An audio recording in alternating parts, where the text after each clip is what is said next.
8 sessions loose కావడం, మళ్ళీ ఇవాళ కొంచెం బౌన్స్ బ్యాక్ కావడం, ఎట్లా చూస్తారు?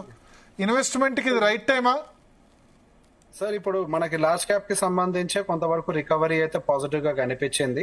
సో బేసిక్ గా కంటిన్యూస్ 8 స్ట్రైట్ డేస్ మనకి నెగటివ్ లో క్లోజ్ అవ్వటం వల్ల ఇట్ కుడ్ బి ఒక టెక్నికల్ బౌన్స్ అని అనుకోవచ్చు.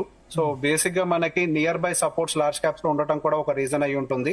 అండ్ దాంతో పాటుగా ఈ రోజు మనకి post budget press meet finance minister వైపు నుంచి జరగడం కూడా గమనించాము. సో ఎఫ్ఐఎస్ సెల్లింగ్ కి సంబంధించి కూడా ఒక కామెంటరీ చేశారు. సో దాన్ని మన ఎఫ్ఐఎస్ సెల్లింగ్ కంటే కూడా ఒక ప్రాఫిట్ బుకింగ్ యాక్టివిటీగా పరిగణించాల్సిన అవసరం ఉంది అని ఒక మాటను కూడా ఆవిడ క్లియర్ గా చెప్పారు. అండ్ దాంతో పాటుగా కొంతవరకు మనకి ఆ ట్యాక్సెస్ పరంగా కూడా గత 2 సంవత్సరాల నుంచి కొంచెం కూల్ ఆఫ్ చేస్తున్నాము. సో బేసిక్ గా మనం అంతగా రెసిప్రోకేట్ ట్యాక్స్ గురించి పెద్ద ఎత్తున ఇబ్బంది పడాల్సిన అవసరం ఉండకపోవచ్చేమో అన్న ఒక పాజిటివ్ నోట్ కూడా ఉండటం తోటి ఈ రోజు కొంత రిలాక్సేషన్ అయితే కనిపించింది. కాకపోతే మనకి ఎఫ్ఐఎస్ వైపు నుంచి మాత్రం సెల్లింగ్ అనేది మాత్రం ఇంతవరకు కంట్రోల్ అయితే కాలేదు. ఈ రోజు కూడా దాదాపుగా 4,000 కోట్ల రూపాయల వరకు కూడా ఎఫ్ఐఎస్ సైడ్ నుంచి అయితే సెల్లింగ్ కనిపిస్తుంది.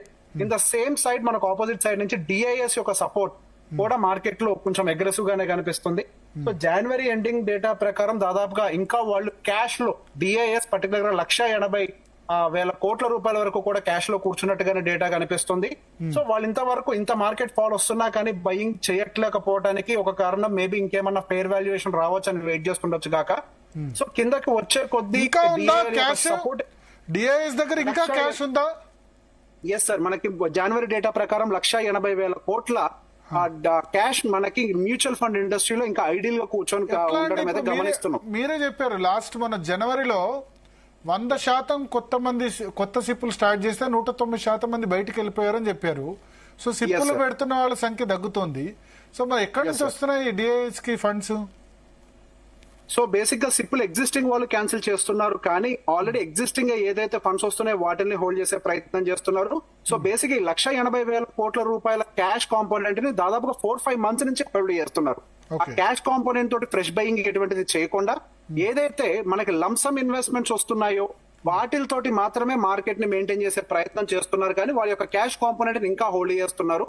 సో మార్కెట్ లో ఇంకొంచెం మనం ఇంతకు ముందు అనుకున్నట్టుగా 22,500 ఆ లెవెల్స్ కి వస్తే మేబీ ఒక బల్క్ బయింగ్ యాక్టివిటీ జరిగే అవకాశాలు ఎక్కువగా ఉన్నాయి.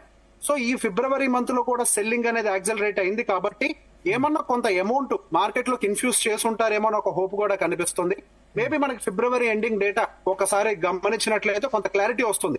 సో ఎప్పుడైతే డిఏలు కొంతవరకు మళ్ళీ వాళ్ళ క్యాష్ కాంపోనెంట్ తగ్గించుకుంటూ మార్కెట్ లో పంపించేస్తారు అని ఒక క్లారిటీ వచ్చింది అని అంటే మనం టెక్నికల్ గా మార్కెట్ లో ఒక సపోర్ట్ జోన్ లో ఉన్నట్టుగా మనం భావించడానికి అవకాశాలు కలుగుతాయి. ఇవాళతో కొంచెం మిడ్ క్యాప్ స్మాల్ క్యాప్ సంబంధించిన వాళ్ళు ఇవాళ ఊపిరి పీల్చుకున్నట్టు అనుకోవచ్చా? ప్రతిరోజు వాళ్ళ పోర్ట్ఫోలియో మొత్తం ఖాళీ అవుతూనే ఉంది. ఇవాళ కొంచెం పర్లేదు అనుకుంటారా? సో బేసిక్ గా దీన్ని మన రికవరీ కింద పరిగణించడానికి